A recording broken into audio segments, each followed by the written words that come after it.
Yo les terriens, ici Sweep et j'espère que vous allez bien, car aujourd'hui une toute nouvelle vidéo. Nous ne parlerons pas cosmologie Marvel, d'ailleurs même nous ne parlerons pas Marvel ni d'ici. Ici c'est un tout nouveau format, on parlera de l'univers Valiant. Et pour le coup, pour ce premier épisode, j'ai décidé de vous parler du projet Bloodshot. En effet, vous connaissez sans doute très bien le personnage Bloodshot, mais peut-être que vous avez moins d'informations sur tout le projet et tout ce qui s'est passé au sein du PRS. Sur ce, c'est parti, générique.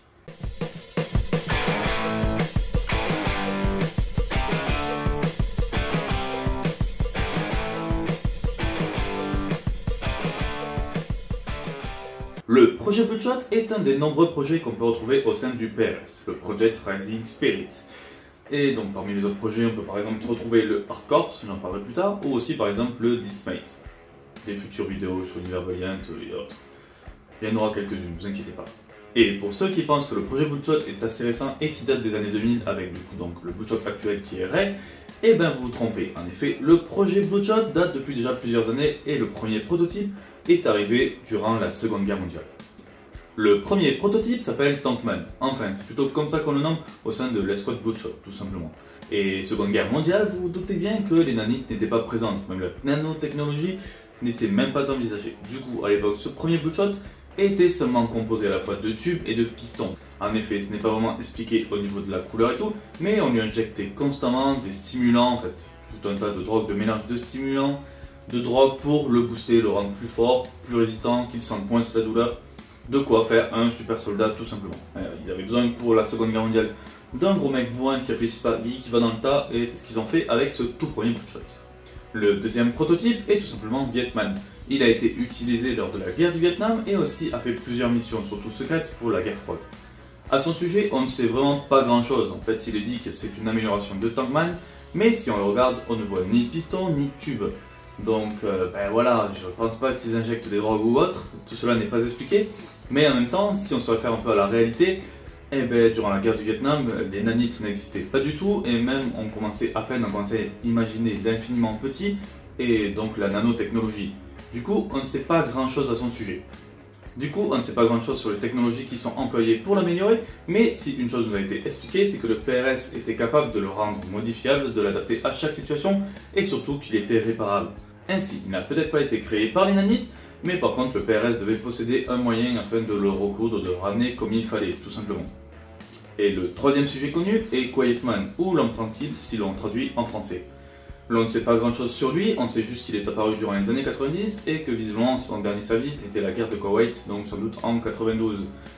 On ne sait vraiment pas grand chose sur lui en fait. Lorsque les Bloodshot se présentent un peu, lui dit directement que c'est top secret. Donc visiblement il va être utilisé pour la guerre déjà du Koweït, on le sait, mais surtout pour des missions top secrètes, tout ce qui doit être sans doute élimination, infiltration, voire même du coup escorte ou autre. Mais on ne sait vraiment pas grand chose à son sujet.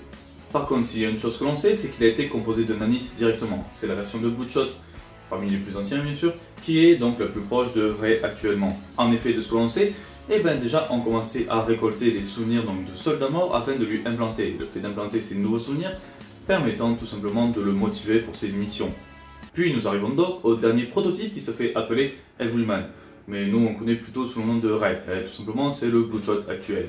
De ce que l'on sait sur lui, déjà par rapport à son passé, on n'a pas grande information, déjà on sait juste qu'il s'appelle Ray Garrison, et encore même si on regarde le début de l'intégrale, normalement Ray n'est pas vraiment son vrai prénom, mais passons. Là on sait que ce dernier prototype est composé de nanites, et justement ces nanites sont vraiment très perfectionnées. Déjà elles le rendent beaucoup plus fort, plus résistant, plus rapide, mais surtout les points qui sont très balèzes, on va dire tout simplement, c'est qu'il est capable d'un côté de changer sa forme, et il peut se faire passer pour quelqu'un d'autre en changeant son visage ou ses vêtements, et il est aussi capable d'un côté de pirater tout simplement la technologie. Donc il va pouvoir entendre toutes les ondes radio. D'ailleurs, à l'intérieur de sa tête, c'est carrément un mini ordinateur. Il capte les ondes radio, il entend le moindre bruit, il peut faire plein de choses. Donc cette dernière version de Bloodshot est sans doute la plus aboutie. Et tout simplement, non, c'est la plus aboutie car après ils sont passés à Deathmate, un truc encore plus balèze.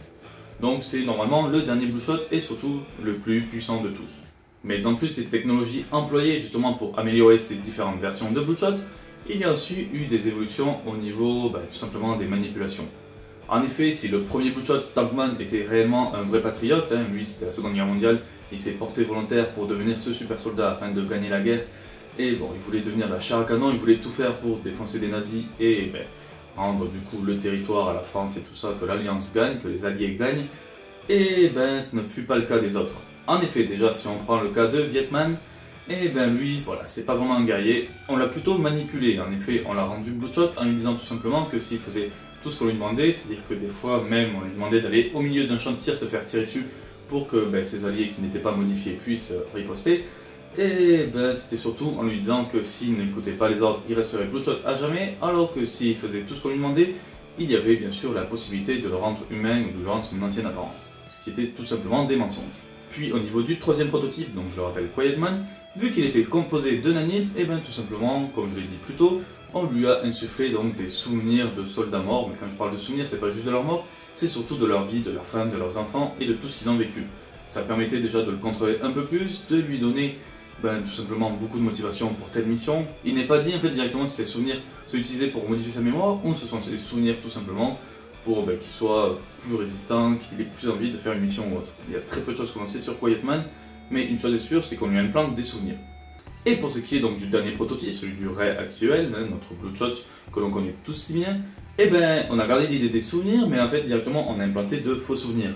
En effet, on a créé des souvenirs qui étaient adaptables pour chaque situation. Pour donner une idée, par exemple, si un groupe d'enfants était kidnappé par quelqu'un et c'était des enfants très importants, eh bien on allait mettre comme faux souvenir à Bloodshot que par le passé, une de ses filles ou un de ses enfants a été kidnappé, a disparu, afin que Bloodshot y aille directement, qu'il soit motivé par sa mission, mais surtout qu'il ne réfléchisse pas vraiment à ce qu'il fait.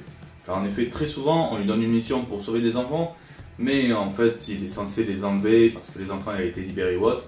C'est ce qui se passe plus ou moins dans l'intégrale. Et s'il se met à réfléchir, il va en fait se rendre compte tout simplement de la trahison du Project Rising Spirit.